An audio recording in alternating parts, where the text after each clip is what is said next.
வணக்கம் மக்களே, உங்க எல்லாருக்குமே என்னோட அன்பு நிறைந்த பொங்கல் தின வாழ்த்துக்களை தெரிவிச்சுக்கிறேன். இந்த பொங்கல் தினத்துல உங்க இல்லங்களிலும் உள்ளங்களிலும் மகிழ்ச்சி பொங்கட்டும் அப்படின்ற வாழ்த்துக்களோட இந்த வீடியோ தொடங்கணும்னு நினைக்கிறேன். இன்னைக்கு டே ஒரு பாசிட்டிவான நாள் இல்லையா? அந்த பாசிட்டிவான நாள்ல ஒரு பாசிட்டிவான ஸ்டோரியோட தான் உங்க எல்லாரையுமே சந்திக்கணும் அப்படின்றதுனால ஒரு ஸ்டோரியோட தான் வந்திருக்கேன். இந்த ஸ்டோரி ஒவ்வொருத்தருமே தங்களுடைய வாழ்க்கையை பொருத்தி பார்த்துக்க முடியும், கனெக்ட் பண்ணிக்க முடியும். அந்த வகையில ரொம்ப சிம்பிளான ஒரு ஸ்டோரி தான். இந்த ஸ்டோரி மூலியமா ஒரு பாசிட்டிவிட்டி கிடைக்கும் அப்படின்னு நம்புறேன். அது மட்டும் இல்லாம ஒரு சராசரி மனுஷன், அதாவது ஒரு மிடில் கிளாஸ்ல வாழக்கூடிய ஒரு பையனோ இல்லை ஒரு பொண்ணோ அவனுடைய என்டையர் லைஃப் முழுக்க மணி மேக்கிங் அப்படின்ற ப்ராசஸ்ல தான் அவனோட வாழ்க்கை முழுக்க அவனுடைய ஜேர்னி இருக்கும். அந்த வகையில மணி ஒரு மனுஷனோட வாழ்க்கையில எப்படி எப்படிலாம் இன்ஃபுளுன்ஸ் பண்ணுது, அவன் எந்தெந்த நிலைகள் எல்லாம் தள்ளுது அப்படின்றது தான் இந்த ஸ்டோரியா இருக்கும். இந்த ஸ்டோரியில 3 கதாபாத்திரங்கள் வரும்.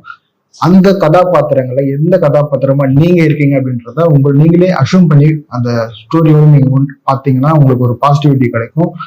இந்த ஸ்டோரி தொடங்கிறதுக்கு முன்னாடி நான் வெங்கன். உங்களுக்கு இந்த ஃபிளாஷ் வெங்கட் சேனல்ல போடக்கூடிய வீடியோஸ் எல்லாமே பிடிச்சிருந்ததுன்னா இந்த சேனலை சப்ஸ்கிரைப் பண்ணிக்கோங்க. இந்த வீடியோ முழுக்க பார்த்துட்டு இந்த வீடியோக்கு ஒரு லைக் பண்ணிக்கோங்க. ஸோ வீடியோக்குள்ள போகலாம். இந்த ஸ்டோரியில வரக்கூடிய அந்த 3 கதாபாத்திரங்கள் அவங்களுடைய எக்கனாமிக்கல் ஸ்டேட்டஸ், அவங்களோட பிகினிங் ஆஃப் தி கெரியர்ல எல்லாருக்குமே சிமிலரா இருக்கு. ஒரே ஸ்டேட்டஸ்ல தான் இருக்காங்க. ஒரு சாதாரண ஒரு மிடில் கிளாஸ்ல இருந்து அவங்க படிச்சு அவங்க வேலைக்கு போய் அவங்க சம்பாதிச்சு அவங்க குடும்பத்தை காப்பாத்தி அவங்க குடும்பத்தை மேல கொண்டு வரணும் அப்படின்ற கனவுகளோட வாழக்கூடிய ஒரு பையனோ ஒரு பொண்ணும் அப்படின்ற ஒரு ஸ்டார்டிங் கெரியர்ல அந்த மாதிரி ஒரு குடும்பத்துல இருந்து வந்த ஒரு பேக்ரவுண்ட் வச்சுக்கலாம். லெட்டர்ஸ் அஷ்யூம் அவங்க ஒரு ஸ்கூல் மேட்ஸ் நம்ம அஷ்யூம் பண்ணிக்கலாம். ஒரே ஸ்கூல்ல படிக்கிற 3 பசங்க. இந்த 3 பசங்களும் வளர்ந்து படிக்கிறாங்க, காலேஜ் போறாங்க. காலேஜ் போனதுக்கு அப்புறமா அவங்க வேலைக்கு போறாங்க. அந்த வேலையிலுமே சேம் பொசிஷன் சேம் சேலரியில தான் அவங்க அவங்களோட கெரியர் ஸ்டார்ட் பண்றாங்க. இந்த ஸ்டார்ட் பண்ற இந்த நிமிஷம் வரைக்குமே அவங்க 3 பேருடைய பொருளாதார சூழ்நிலையும் சேமா தான் இருக்கு. அதுக்கப்புறமா அவங்க என்ன மாதிரியான விஷயங்கள் மூலியமா அவங்களுடைய கெரியர் சேஞ்சஸ் மாறுது அப்படின்றதான் இந்த ஸ்டோரி நரேட் பண்ணணும் அப்படின்னு நான் நம்புறேன். இந்த ஸ்டோரியில அந்த முதல் நபருடைய ஸ்டோரி நம்ம எடுத்து பார்க்கலாம். அவருக்கு வேலை கிடைச்சு நிறைய சம்பளம் எல்லாம் கொடுத்துட்டாங்க. அவர் பயங்கர சந்தோஷமாயிட்டாரு. நம்ம வேலை கிடைச்சிச்சு, நம்ம கஷ்டம் எல்லாம் போயிடுச்சு, இதுக்கு மேல நமக்கு பிடிச்ச மாதிரி நம்மளோட லைஃபை வாழலாம் அப்படின்னு சொல்லி அவர் அந்த மைண்ட் செட்ல வேலைக்கு போகிறாரு. உற்சாகமா இருக்காரு. அவர் சேலரி எல்லாம் வருது. கொஞ்ச நாள் அப்படியே போயிட்டே இருக்கும்போது அவருக்கு கால் வருது. இந்த மாதிரி பேங்க் சைட்ல இருந்து நான் உங்களுக்கு லோன் எல்லாம் கொடுப்போம் சார், இந்த மாதிரி எங்ககிட்ட எங்க பேங்க்ல நீங்க லோன் வாங்கினீங்கன்னா உங்களுக்கு இந்த லோன் எல்லாம் உங்களுக்கு அவைலபிலிட்டி இருக்கு அப்படின்றாங்க. அப்போ அவர் திங்க் பண்றாரு, என்ன லோன் எல்லாம் கொடுப்பீங்கன்னு கேட்கும்போது கார்ல இருந்து பைக்கு, வீடு, நகை, ப்ராப்பர்ட்டி, பர்சனல் லோன் அப்படின்னு எல்லா லோனுமே இருக்கு அப்படின்னு சொல்லி அவங்க சொல்லும் போது இவர் சரி, நம்ம இவரோட மைண்ட் செட் எப்படின்னா நம்ம கஷ்டத்திலேயே ஒரு நாள் வாழ்ந்துருப்போம். இது இப்பதான் நம்ம வேலைக்கு போறோமே, நமக்கு சம்பளம் கிடைக்குது, அப்போ நம்ம என்ன பண்ணலாம்னா எல்லா பொருளையும் நமக்கு தேவையானதை வாங்கிட்டு ஏன் ஒரு ஜம்முன்னு ஒரு வாழ்க்கை ராஜா மாதிரி வாழக்கூடாது அப்படின்னு ஒரு யோசிக்கிறாரு. அப்போ பேங்க்ல என்னென்ன லோன் எல்லாம் கொடுக்குறாங்களோ அது எல்லாத்தையுமே வாங்கிக்கிறாரு. மனுஷன் செம்ம ஜாலியா இருக்காரு. மாசம் மாசம் இஎம்ஐ வருது. ஃபர்ஸ்ட் கொஞ்சம் மாசம் அவருக்கு அதெல்லாம் கவலை இல்லாம அவர் பாட்டு எல்லா பொருளையும் வாங்கிக்கிறாரு. அவர் பாட்டு ஜம்முன்னு வாழ்றாரு. இந்த முதல் நபருக்கு கை நிறைய சம்பளம் கொடுத்தாங்க. அந்த சம்பளத்துல அவர் நினைச்ச பொருள் எல்லாம் வாங்க முடியும். அவருக்கு கடன் கொடுக்கறதுக்கு பேங்க் எல்லாமே ரெடியா இருந்தாங்க. ஆனா அவருக்கு ஒரு வேலை, அந்த வேலையில இருக்க வரைக்கும் அவர் இந்த இஎம்ஐ கட்டிட்டு வாழ்ந்துருவாரு. ஆனா எந்த ஒரு சூழ்நிலையிலுமே அவரால் அந்த வேலையை விட்டு போக முடியாது. ஒருவேளை அந்த கம்பெனி அவரை ஃபயர் பண்ணிச்சுன்னா அதுக்கப்புறம் அவருடைய வாழ்க்கையே கேள்விக்குறியாயிடும். அப்படி இல்லை, அவருக்கே அந்த வேலை பிடிக்கல, நமக்கு பிடிக்காத ஒரு வேலையை நம்ம செய்வோமா, எனக்கே அந்த வேலை பிடிக்கலன்னு நினைச்சோன்னா அந்த வேலையை விட்டு வெளில வர முடியாது. ஏன்னா இஎம்ஐ கட்டி ஆகணும். அப்போ அந்த வேலைக்கு போய் ஆக வேண்டிய கட்டாயத்துல இருப்பாரு. நாளைக்கு ஏதாவது ஒரு சுய தொழில் தொடங்கணும்னு நினைச்சோன்னா அவரால் இன்வெஸ்ட்மெண்ட் பண்ண முடியாது. ஏன்னா அவர்கிட்ட கடன் மட்டும்தான் இருக்கும். ஸோ அந்த ரிஸ்க்கும் எடுக்க முடியாது.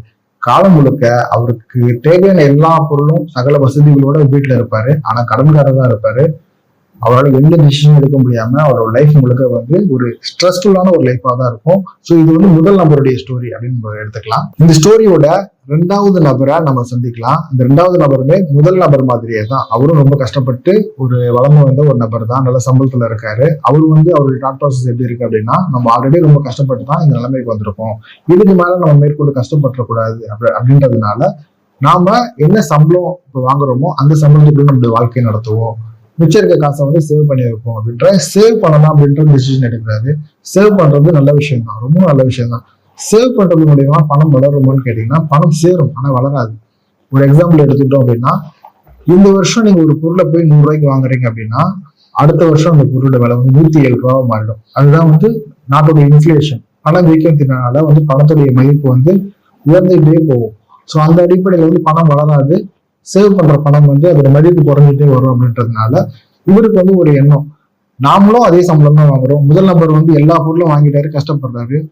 மூணாவதா ஒருத்தர் இருக்காரு பாத்தீங்கன்னா, அந்த ஸ்டோரிக்கு அப்புறமா வர, அவரும் எல்லா பொருளும் வாங்கி அவரும் ஹாப்பியா இருக்காரு. ஆனா நம்ம மட்டும் இப்படி ஒரு மிடில் கிளாஸ் லைஃப்ல கடைசி வரைக்கும் வாழ்ந்துட்டு இருக்கணும் அப்படின்ற ஒரு எண்ணம் மட்டும். இந்த ஸ்டோரியில மூணாவதா ஒருத்தர் இருக்காரு, அவரை பத்தி தான் நம்ம பார்க்க போறோம். அவர் எப்படிப்பட்ட கேரக்டர் அப்படின்னா, அவர் ரெண்டாவதா இருக்காரு பாத்தீங்களா. முதல் நபர் வந்து கடன் வாங்குவாரு, இரண்டாவது நபர் வந்து சேவ் பண்ணுவாரு. இவரும் வந்து ஆரம்பத்துல சேவ் பண்றதுதான் இவருடைய வாழ்க்கை முறையா இருந்திருக்கு, சேவ் பண்ணிருக்காரு. ஆனா ஒரு கட்டத்துல என்ன பண்ணிருக்காருன்னா, ஒரு 10 வருஷம் கழிச்சு நம்ம ஏன் இதே நிலைமையிலே இருக்கும், நம்ம சேவ் பண்றோம், பணம் சம்பாதிக்கிறோம், எல்லாம் ஓகே, ஆனா நம்மளுடைய வாழ்க்கை மாறவே இல்லையே.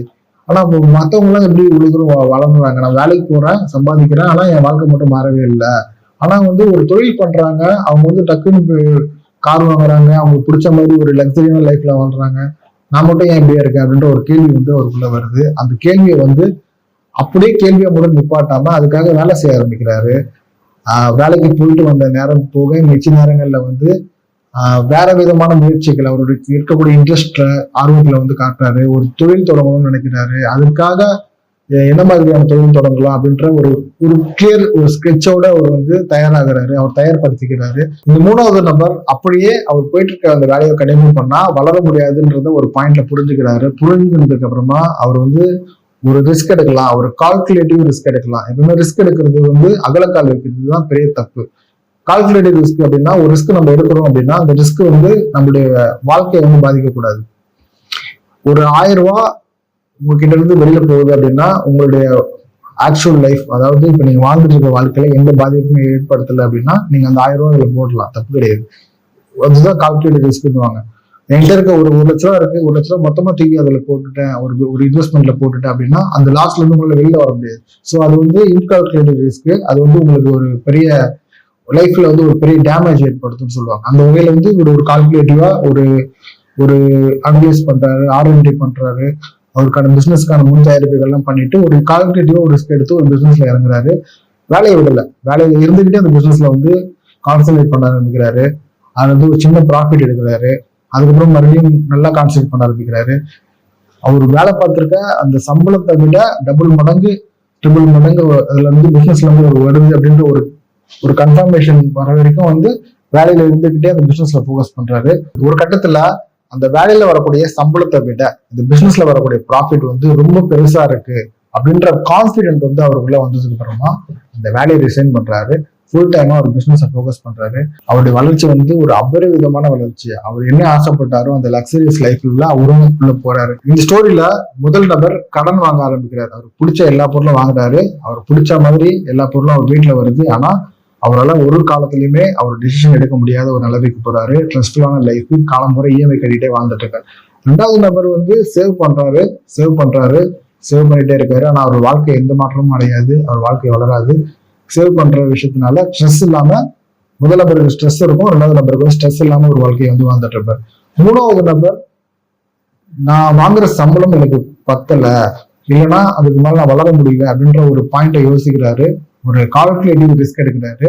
அந்த ரிஸ்க் மூலயமா அவருக்கு வந்து ஒரு ப்ராஃபிட் கிடைக்குது, அவருக்கு ஒரு கான்ஃபிடன்ட் கிடைக்குது, என் சம்பளத்தை விட எனக்கு இந்த பிசினஸ் சூப்பர் அப்படின்ட்டு. அந்த கான்ஃபிடன்ட்க்கு அப்புறமா அவர் வந்து வேலையை விடுறாரு. பிசினஸ் ஃபோக்கஸ் பண்ணி அவர் வந்து ரொம்ப பெரிய இடத்துக்கு போகக்கூடிய வாய்ப்பு வந்து அவர் உருவாக்கி கொடுக்குது. இந்த ஸ்டோரி உங்களுக்கு பிடிச்சிருந்ததுன்னா லைக் பண்ணுங்க. இந்த ஸ்டோரியில வரக்கூடிய எந்த கதாபாத்திரமா நீங்க உங்களை மாத்திக்கணும்னு ஆசைப்படுறீங்க அப்படின்றத கீழே கமெண்ட்ல சொல்லுங்க. இந்த சேனல்ல போடக்கூடிய வீடியோக்கள்லாம் உங்களுக்கு பிடிச்சிருந்ததுன்னா இந்த சேனலை சப்ஸ்கிரைப் பண்ணி உங்க ஆதரவு கொடுங்க. நான் வேற ஒரு வீடியோல உங்களை மீண்டும் சந்திக்கிறேன். Until then bye bye, signing off, Flash banker.